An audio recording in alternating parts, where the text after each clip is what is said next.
Nan da gaba ƙasar Nijar za ta samu ƙarin jihohi 19 gundumomi 82.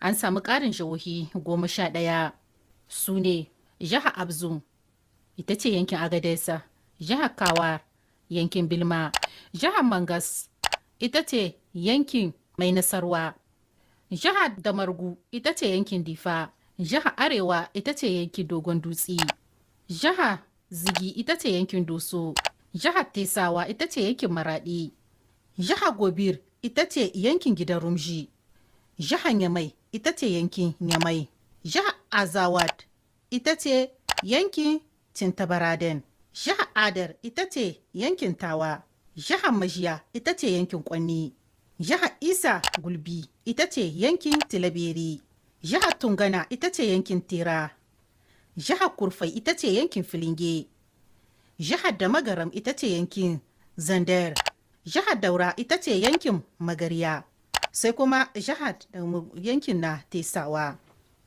Waɗannan su ne jihohi 19. Wannan jihohin 19 su ne magabatan ƙasar Nijar suka saka a gaba. A gaban shugaban majalisar na tuntuɓar juna na CCR, Dr. Mamudu Cingarai, da kuma mashawarta na majalisar tuntuɓar juna na CCR ne aka kai wannan kundin wanda ke magana bisa kan ƙarin jihohi da kuma gundumomi na ƙasar ta Nijar. Ga dai da Abdulkadiri Hamma yake cewa yana ɗaya da cikin daraktocin ofishin ministan cikin gida.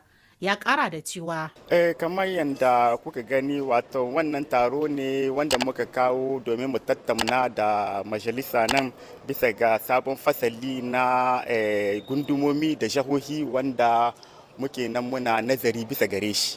Kamar yadda kuka gani mun yi nazari bisa ga jahohi 19 da kuma gundumomi 82.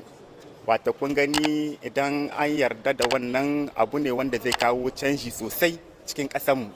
Idan aka samu hukuma tana kusa to ashe ba sai an yi dogon tahiya ba a samu biyan bukatan wasu abubuwa na yau da kullum. Abun da ya shahi makaranta, abun da ya shahi tsaro, abun da ya shahi ruwa, abun da ya shahi kiwo da sauransu duka ana da yanda kake da hukuma kusan ka samun sauƙin abubuwan da kake so. Amma in sai ka yi kilomita 100-200 ka ga hukuma kaga akwai matsala.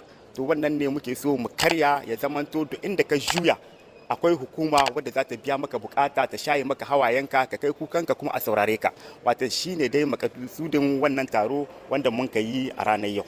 Kakin mu yi wannan